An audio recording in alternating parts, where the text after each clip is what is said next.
एक बार की बात है, एक हरा भरा जंगल था जो अपनी सुंदरता और शांति के लिए जाना जाता था। इस जंगल में हर तरह के जानवर रहते थे और सभी मिलजुल कर रहते थे। जहाँ एक बहुत ही चालाक लोमड़ी रहती थी। ये लोमड़ी अपनी चतुराई और चालाकी के लिए पूरे जंगल में मशहूर थी। ये लोमड़ी अपनी समझदारी और तेज दिमाग के लिए मशहूर थी और हमेशा दूसरों को हराने के तरीके ढूंढती रहती थी। उसकी चालाकी के किस्से जंगल के हर कोने में सुनाए जाते थे। हमेशा दूसरों को हराने के तरीके ढूंढती रहती थी।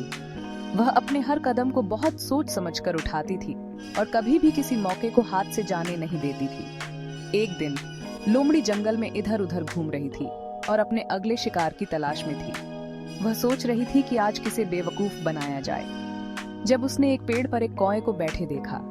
कौआ बहुत ही खुश नजर आ रहा था, जैसे उसने अभी अभी कोई बड़ी चीज हासिल की हो। कौए की चोंच में एक बड़ा रसीला चीज का टुकड़ा था जो उसने शायद कहीं से चुराया था।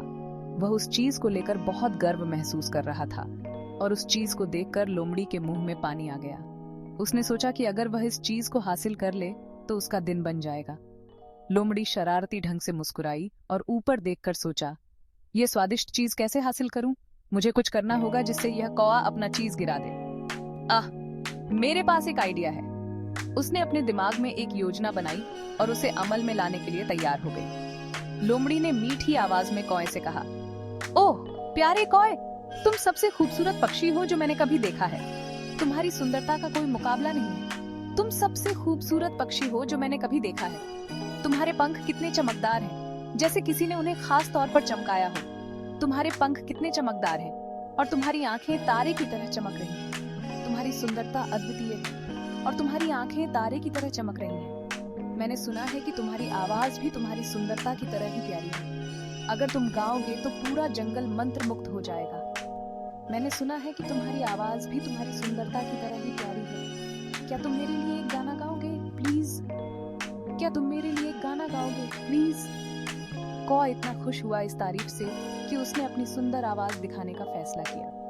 वह सोचने लगा कि अगर वह गाएगा तो उसकी तारीफ और भी बढ़ जाएगी। कौआ इतना खुश हुआ इस तारीफ से कि उसने अपनी सुंदर आवाज दिखाने का फैसला किया। उसने सोचा कि यह मौका है अपनी आवाज का जादू दिखाने का।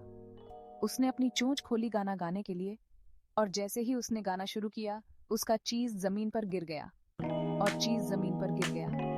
लोमड़ी ने तुरंत उस चीज को देखा और तेजी से उसकी तरफ दौड़ी। लोमड़ी ने तुरंत चीज को उठा लिया। उसने बिना समय गवाए उस चीज को अपने मुंह में डाल लिया और खुशी खुशी खाने लगी। लोमड़ी ने चीज को खुशी खुशी खाया और कौए की तरफ मुस्कुराते हुए कहा, गाने के लिए धन्यवाद प्यारे कौए, तुम्हारी आवाज वाकई बहुत प्यारी है। लेकिन याद रखना, अगले बार तारीफ के जाल में मत फंसना। लोमड़ी ने उसे समझाया कि हर किसी की बातों पर भरोसा नहीं करना चाहिए। फिर से फॉरेस्ट का सीन दिखाते हैं जब कहानी समाप्त होती है।